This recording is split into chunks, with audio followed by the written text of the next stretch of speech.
Saludos, amigas y amigos, os doy la bienvenida a este vuestro canal. Yo soy Jesús y bueno, hoy voy a continuar con mi lectura y reflexión personal del Sermón de la Montaña, incluido en el Evangelio de San Mateo, en el cual pues Jesús nos dice también lo siguiente: cuando ayunéis, no pongáis cara triste como los hipócritas. Cuando ayunéis, no pongáis esa carita de ¡ay, qué sufrimiento! Aquí estoy yo, compadeceos de mí, que estoy alabando al Señor ayunando, no soy como ustedes, pecadores. Cuando ayunéis, no pongáis cara triste como hacen los hipócritas, que desfiguran su rostro. Qué época más complicada esa, la que le tocó a Jesús. Que desfiguran su rostro para que los hombres vean que ayunan. En verdad os digo que ya reciben su paga. Buscan un reconocimiento mundano, por lo tanto, su fijación está en cosas mundanas. Su fijación está en un patrón comparativo, que busca contraste, que busca aprobación, que busca valoración, que busca llenar ese vacío que se cree en sí mismo, que se cree que existe en sí mismo. Esas son las relaciones especiales, ¿no? Son relaciones que no son reales, que no son naturales, que no están basadas en la integridad, en la aceptación, en la abundancia, en la mentalidad de plenitud. Es un vivir al contrario, es un vivir a la invertida. En vez de desde dentro hacia afuera, como hace el pajarillo que deja el cascarón, desde fuera hacia adentro, ¿no? Como si tuviéramos que compensar vacíos que reconocemos en nosotros. Entonces ya representamos un show que busca llamar la atención de la gente, ¿no? Que busca reconocimientos mundanos. Cuando ayunéis, no pongáis cara triste como los hipócritas, que desfiguran su rostro para que los hombres vean que ayunan. En verdad os digo que ya reciben su paga. Tú, en cambio, cuando ayunes, perfuma tu cabeza y lava tu rostro. Cuando ayunes, los demás que no están ayunando no tienen por qué tener noticia de ese ejercicio que tú estás haciendo. Tú, en cambio, cuando ayunes, perfuma tu cabeza y lava tu rostro, para que tu ayuno sea visto no por los hombres, sino por tu Padre que está allí en lo secreto, que está en el reino de Dios, que está en vosotros, que está en ti, que está en tu interior. Allí en lo secreto. Y tu Padre, ya os comentaba en algún vídeo anterior que secreto y sagrado, sacred, tienen una etimología parecida. Dios no juega al escondite. Dios no dice, bueno, vamos a jugar, os voy a poner el reino de Dios dentro de ustedes. Venga, encontrarlo. No está haciendo, no es un pasatiempo, no es un jeroglífico, no es una adivinanza complicada. Somos nosotros los que nos complicamos al no vivir de manera natural, al poner velo sobre nuestra verdadera esencia, nuestro auténtico ser. Y eso lo hacemos al mimetizarnos con aprendizajes que están a nuestro servicio, que están al servicio de ese ser, al servicio de esa auténtica, de esa abundancia, al servicio de la criatura perfecta, santa, íntegra que Dios crea, no para compensar nada. Tú, en cambio, cuando ayunes, perfuma tu cabeza, lava el rostro, para que tu ayuno sea visto no por los hombres, sino por tu Padre que está en lo secreto. Y tu Padre que ve en lo secreto te recompensará. Entonces ya buscamos cultivarnos a nosotros mismos. Estamos haciendo un trabajo interior. Por eso ayunamos, si no, no tendría sentido. Si ayunamos para recibir laureles mundanos, nos cansaremos de ayunar y haremos otras cosas, porque nos mueve la codicia, nos mueve la voluntad, el deseo de reconocimiento de los demás. No nos mueve el servicio, no nos mueve el trabajo interior. No os amontonéis. Entonces, bueno, espero que quede claro cuál es la intención del ayuno, ¿no? El ayuno tiene muchos beneficios y hoy en día lo sabemos, ¿no? Ayunar durante días tomando solamente líquidos o frutas, eso permite que nos limpiemos interiormente, que el sistema digestivo pueda regenerarse, pueda descansar, pueda... Y os remito pues a los dietistas, a las personas, a los médicos, doctores y doctoras que saben sobre este tema. Bueno, no os amontonéis tesoros en la tierra, donde hay polilla y herrumbre que corroen. Solo la codicia nos hace amontonar tesoros, ¿no? Como el tío Gilito. Ya tenemos, es lo que antes decía Jesús, ya estamos pagados, ya tenemos la satisfacción. Aunque como el tío Gilito vivamos como mendigos, porque el tío Gilito, que es ese que tiene naves llenas de monedas de oro y se tira a la piscina para disfrutar con ellas, ¿no? Pero nunca ni siquiera las consume, ni siquiera gasta. Vive como un mendigo, como un pordiosero. Entonces este es el símbolo de alguna esto, aunque exteriormente nadie llegue hasta ese extremo, interiormente todos los que son movidos por la codicia son como el tío Gilito, están mendigando siempre. No amontonéis tesoros en la tierra donde hay polilla y herrumbre que corroen y ladrones que socavan y roban. Cuando no tenemos apego a las cosas materiales, pues si un día nos lo roban todo, pues hombre, es una cosa muy humana, ¿no? Que nos sintamos muy mal, ¿no? Por un momento, pero sabemos que nuestro tesoro, que es el bien de la vida, que es el milagro de la vida, aquí sigue con nosotros, gracias a Dios. Por lo tanto, no hemos perdido nada que tenga un valor verdadero, auténtico. Entonces, este es el bien de la persona espiritual. No significa que deseemos que nos pasen cosas malas. Significa que si ocasionalmente, circunstancialmente, nos suceden, no nos vamos a venir abajo. Vamos a pasarlo mal porque es una cosa muy humana, pero nos vamos a levantar, vamos a volver a extender las alas como el fénix, ¿no? Como dice ese mito de la mitología griega, ¿no? La persona espiritual, todos somos espirituales verdaderamente. Lo que pasa es que no todos lo trabajan, no todos reconocen su esencia espiritual. Pero la persona que sí la reconoce no se diferencia en nada de aquella que no la reconoce. El plus que él tiene es que todo lo negativo o lo positivo que le pueda acontecer circunstancialmente en su vida ni lo vuelve eufórico, ni lo deprime, ni lo hunde, ni lo eleva a las cumbres, porque tiene esa visión ecléctica de todo lo que acontece, ese estoicismo. Entonces, pero sigue siendo sigue siendo una persona que se mueve por emociones, y por lo tanto, si alguien que amamos nos insulta, pues nos duele. Pero si somos una persona espiritual que hace un trabajo espiritual, pues eso no nos va a hundir. Si recibimos un éxito mundano, no se nos sube a la cabeza y nos dormimos en los laureles, porque sabemos que eso no tiene esa trascendencia que a veces los que se mueven por una mentalidad de escasez, los que se mueven por la codicia, le dan. Lo importante ya lo tienes, el bien de la vida, el milagro de la vida, todo lo demás viene por añadidura. Son palabras del mismo Jesús de Nazaret. No amontonéis tesoros en la tierra donde hay polilla y herrumbre que corroen y ladrones que socavan y roban. La propiedad privada, de esto ya he hablado muchísimas veces, la propiedad privada crea miseria. No es que la cree de por sí, sino que generalmente la propiedad privada significa apego, significa codicia, significa satisfacción de tener lo que otros no tienen. Por eso este mundo de miseria, este mundo en donde tantos niños pasan hambre, tienen necesidades, lo hemos creado entre todos inconscientemente, al tener esa mentalidad, al ser movidos por esa codicia. Y nos estamos reafirmando en él cada vez que seguimos teniendo esos apegos por cosas que no son las propias del Hijo de Dios, de la obra santa, perfecta, auténtica. No es que aquí seamos así, pero debe de ser nuestra aspiración, ser lo que verdaderamente somos. Amontonaos más bien tesoros en el cielo, donde no hay polilla ni herrumbre que corroen. Aquí las cosas todas se marchitan, todas se corroen con el tiempo. Todo lo que está sujeto al tiempo y al espacio está destinado a desaparecer. Y fijaos que paradójicamente incluso las cosas que están inanimadas nos superan en la vida, ¿no? En el tiempo. Cuando nos vayamos de aquí, cosas como este calendario, como esta Biblia, como este bolígrafo, pues muchas de estas cosas seguirán aquí durante muchísimos años.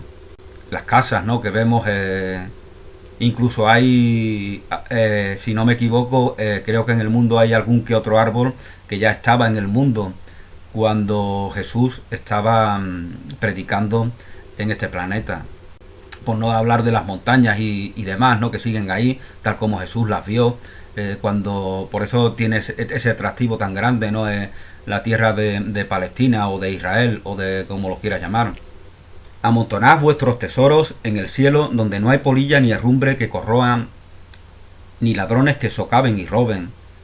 El bien espiritual no te lo puede privar nadie, no te lo puede robar nadie. Ya lo decía Epícteto y ya lo decía Marco Aurelio. Marco Aurelio era un emperador y Epícteto era un esclavo que no tenía nada, nada más que su riqueza interior, nada más que sus capacidades intelectuales, nada más que la bondad del corazón. Ese era el único tesoro de Epícteto, y hace ya 2000 años o 1800 años que murió, y seguimos hablando de él, seguimos hablando de sus enseñanzas, aunque era un esclavo. Porque como él mismo decía, él no es esclavo, él es libre, porque en la verdad, en su riqueza interior, nadie puede someterlo, nadie puede sojuzgarlo. Por eso hablamos de Epícteto y no hablamos de aquellos miles y miles y miles de hombres que tenían esclavos en tantas épocas, ¿no? Bueno, ya sabemos que tener esclavos en este tiempo romano, del Imperio Romano, no era exactamente lo mismo que tener esclavos en Estados Unidos o en otros países en época más reciente, ¿no?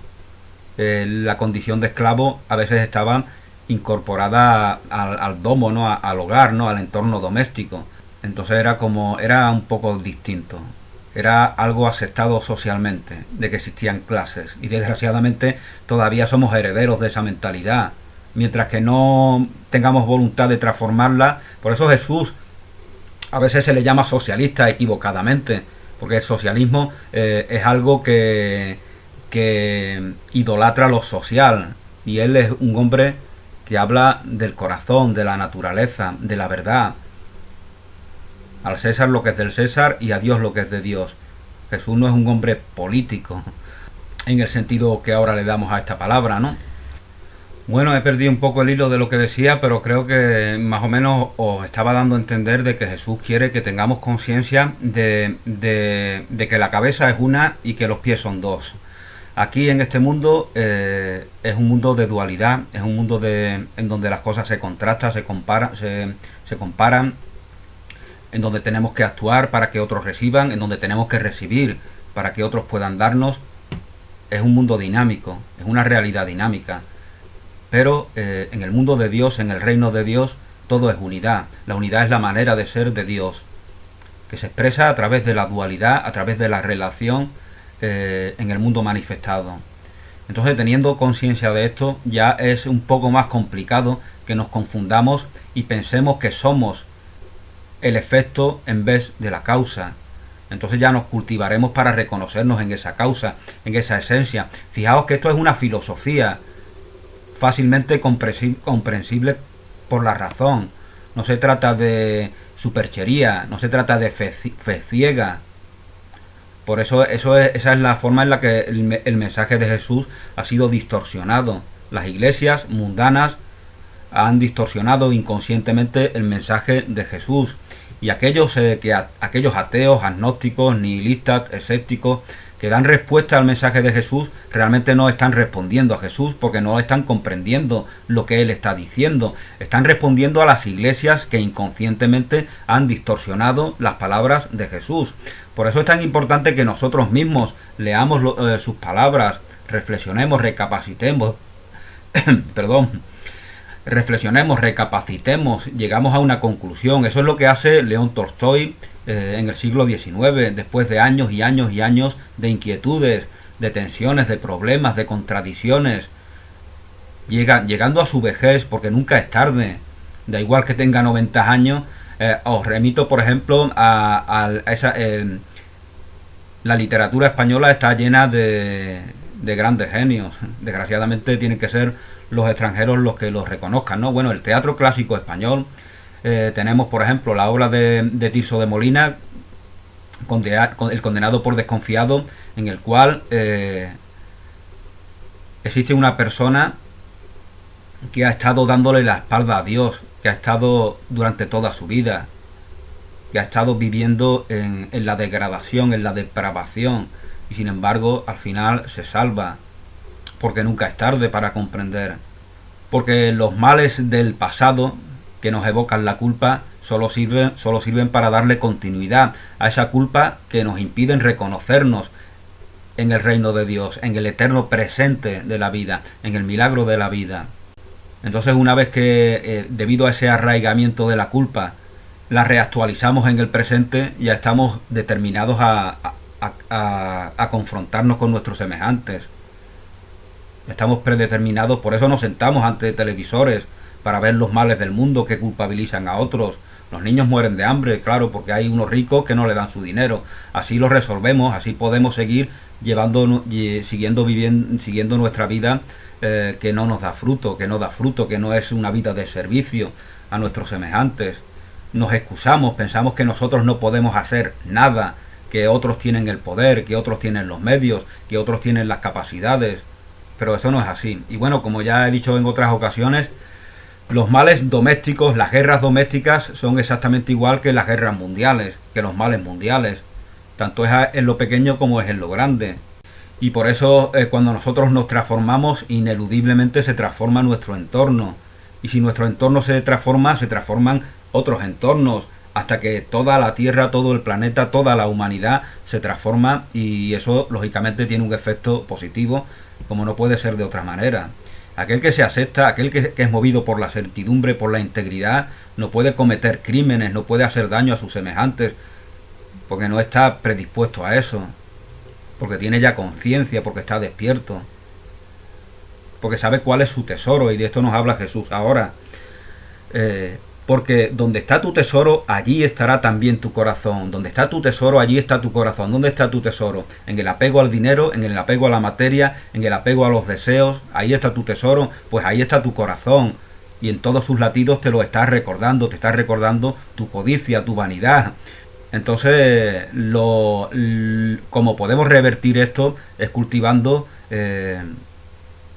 que nuestra atención esté en otro tesoro, el tesoro del cual nos habla Jesús, el tesoro del reino de Dios, de la integridad. Y ahí estará nuestro corazón, porque una vez reconocido eso como lo único valioso, los ídolos del mundo ya no pueden seducirnos. Los ídolos del mundo son las dependencias, son los apegos, son las adicciones, etcétera, etcétera.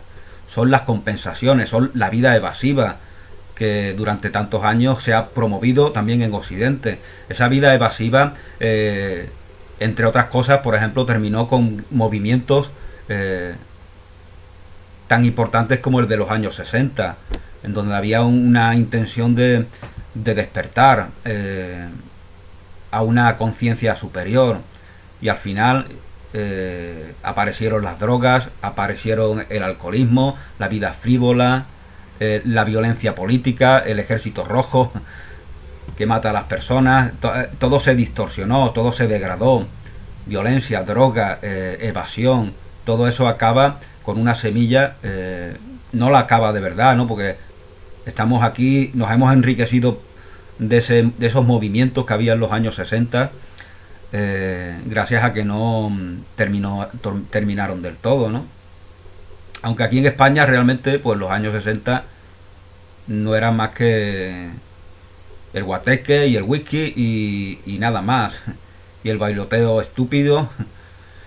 Tenía de positivo en que no estábamos invadidos por la droga, por ejemplo. Pero desgraciadamente en los 80 pues sí que aparecieron las drogas masivamente en barrios, sobre todo obreros. Y bueno, como alguien decía, todo el mundo conoce a algún amigo, algún compañero, algún familiar que ya no está aquí porque en los años 80 murió debido a su adicción a la droga, ¿no? No os amontonéis tesoros en la tierra donde hay polilla y herrumbre que corroen y ladrones que socavan, y roban. Amontonaos más bien tesoros en el cielo. Amontonad tesoros en el cielo.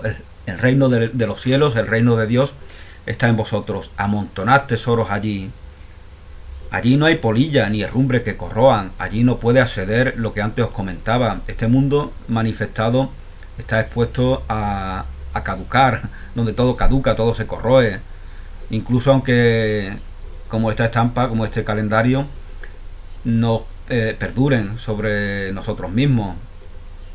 tarde o temprano está, aunque tengan que pasar millones de años, da igual. El tiempo para Dios, eso también se nos dice en la Biblia, para la mirada de Dios da igual millones de años que segundos, porque el tiempo está en relación con una percepción que tenemos los humanos u otros seres que...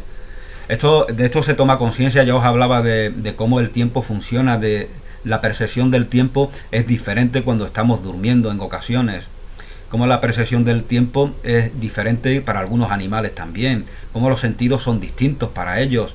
¿Verdad que nunca verás una gaviota mirándote fijamente como te miran las personas, como te puede mirar incluso animales domésticos, como un perro? Vemos que los perros, ¿por qué? Porque están domesticados. Domesticados quiere decir que han de alguna manera incorporado elementos propios de la humanidad a su condición, a su realidad. Por eso nos notamos tan cercanos a los perros, a los gatos y a otros animales domésticos. Pero si vemos perros salvajes, incluso ellos no te miran a la cara. Ellos, sus sentidos funcionan de otra manera. Bueno, nos decía Jesús que amontonemos tesoros en el cielo, donde no hay polilla ni herrumbre que corroan, ni ladrones que socaven y roben, porque donde esté tu tesoro, allí estará también tu corazón. Entonces esto es muy importante, en qué invertimos nuestro tiempo, en qué invertimos nuestra energía. Si vemos pornografía, violencia, actividades evasivas, si eso es nuestro tesoro, pues tendrá una consecuencia que no va a ser positiva en nosotros. No se trata de juzgar ninguno de estos elementos. Lo malo es siempre el apego, lo malo es la dependencia. Y reconociéndonos en ese reino de Dios, en ese reino de la abundancia, esos apegos, esas dependencias, esas adicciones, va a ser difícil que se nos den. No vamos a estar expuestos a que nos seduzcan. Eso es también lo que os comentaba con respecto al bullying. Los niños fuertes, abundantes, auténticos, transparentes, que son movidos por la verdad, los niños y niñas que son así porque los entornos domésticos así los han forjado, esos niños no están expuestos a sufrir bullying ni esas cosas, porque se tienen en estima a sí mismos, estiman la vida que hay en ellos y por lo tanto estiman la vida que está en sus semejantes. Realmente los entornos domésticos, las familias, son responsables de muchas cosas, aunque no seamos conscientes de ello. Porque la infancia es un periodo fundamental en la vida de cualquier persona, de cualquier mujer, de cualquier hombre, es fundamental.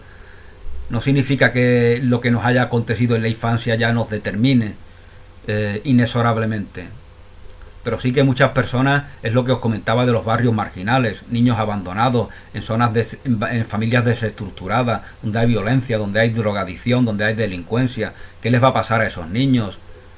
Pues a menos que manifiesten una fortaleza que les inmunice de todos los males a los cuales están expuestos, pues muchos acaban convirtiéndose en traficantes, en delincuentes, en personas insociables, ¿no?, que causan perjuicio a la comunidad.